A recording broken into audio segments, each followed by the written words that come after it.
Hello दोस्तों, राधे राधे। और आप सभी को विजयदशमी की बहुत बहुत शुभकामनाएं। तो चलिए शुरुआत करते हैं हम रामनवमी की। अपनी कन्याओं के भोजन की तैयारी की। तो सुबह सुबह उठ के नहा धो के झाड़ू पोंछा सब कुछ से फ्री होने के बाद मैंने अपनी कन्याओं के लिए यानी कि माता पूजन के लिए बना दिया था खाना, जिसमें आप देख सकते हो मैंने बिना प्याज का बिल्कुल शुद्ध तरीके से बनाया है और बिल्कुल सिंपल खाना है।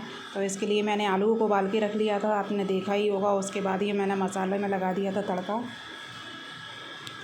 और मसाले को अच्छे से फ्राई करने के बाद फिर मैंने इसमें जो उबले हुए आलू थे वो उनको कट करके अच्छे से डाल दिया था। और इनको भी अब मैं अच्छे से भूनूंगी तो 5 मिनट के लिए। और इधर मैंने थोड़ा सा गर्म पानी रख दिया था, क्योंकि गर्म पानी से हमारी सब्ज़ी थोड़ी अच्छी भी बन जाती है और टेस्टी भी लगती है और आसानी से और बहुत जल्दी भी बन जाती है। तो इसलिए ये मैंने थोड़ा सा डाल दिया था गर्म पानी। सुबह सुबह हमारी कन्याएं जो थी सुबह सुबह ही खिलानी पड़ती हैं, क्योंकि भाई फिर ज़्यादा लेट हो जाते हैं तो फिर वो खाना वगैरह खाती नहीं है। इसलिए सुबह ही मैंने बहुत जल्दी खाना बना लिया था और कन्याओं को पूजा वूजा करके हमारी माता वाता की, उसके बाद अपनी कन्या भोजन की तैयारी शुरू कर दी थी।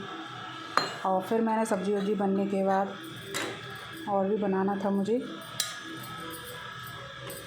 और ये फाइनली ये देख सकते हो आप, हमारी आलू की सब्ज़ी भंडारे वाली बनकर तैयार हो चुकी थी। उसके बाद बनाया मैंने थोड़ा सा रायता।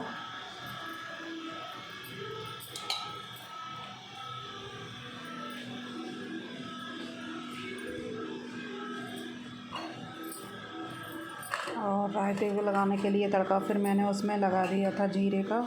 तो जीरे को मैंने अच्छे से भून लिया था। और ये देखिए जीरा डाल दिया था, सारे मिर्च मसाले डाल दिए थे। और उसके थोड़ी देर बाद बूंदी डाल दी थी। बूंदी वगैरह डालने के लिए फिर मैंने उसमें थोड़ा सा अच्छा और करने के लिए उसको गाढ़ापन या हमारा जो खट्टा नहीं हो, मैंने शक्कर वगैरह भी मिला दी थी।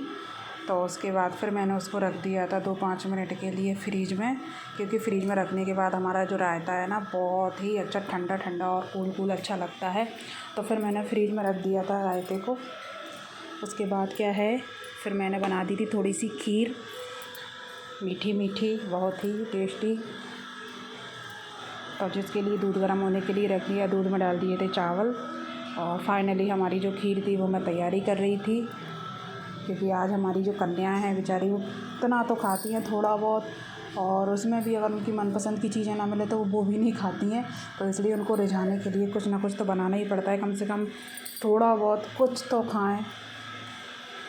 तो इसलिए फिर मैंने थोड़ी सी खीर को अच्छे से पकाया। पकाने के बाद चावल वगैरह डालने के बाद हमारी जो खीर थी वो थोड़ी गाढ़ेपन पे आ गई थी। तो फिर मैंने उसमें डाल दी थी शक्कर वगैरह और उसको और अच्छे से पकाया। फिर पकाने के बाद फाइनली हमारी जो खीर थी वो बनकर तैयार हो चुकी थी।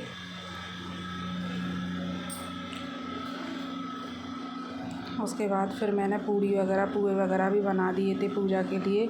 और पुए निकालने के लिए मैंने आटा वगैरह सब कुछ अच्छे से घोल घाल के तैयार कर लिया था। उसके बाद निकाल ली थी पूड़ियाँ।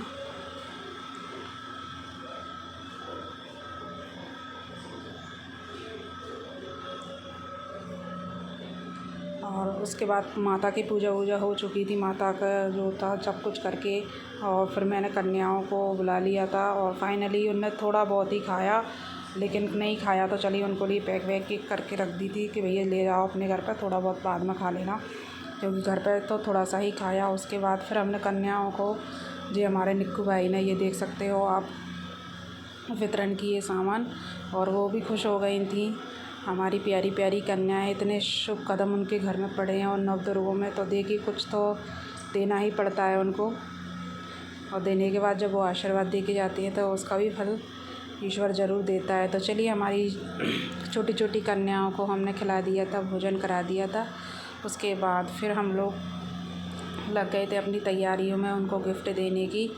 तो गिफ्ट देने के बाद फाइनली जब हमने उनसे बोला कि चलिए अब आप लोग खुश हो जाइए और अच्छे अच्छे से कुछ आशीर्वाद दे के जाइएगा, तो ये दे दिए थे हमने उनको चावल।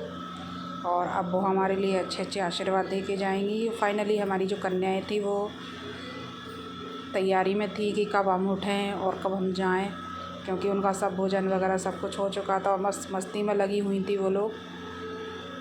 और थोड़ी देर के बाद सभी लोग, हम लोग फ्री होने के बाद कन्याएं वगैरह से, और फिर दोबारा से मैं लग चुकी थी अपने काम में, क्योंकि काम भी करना ज़रूरी था। और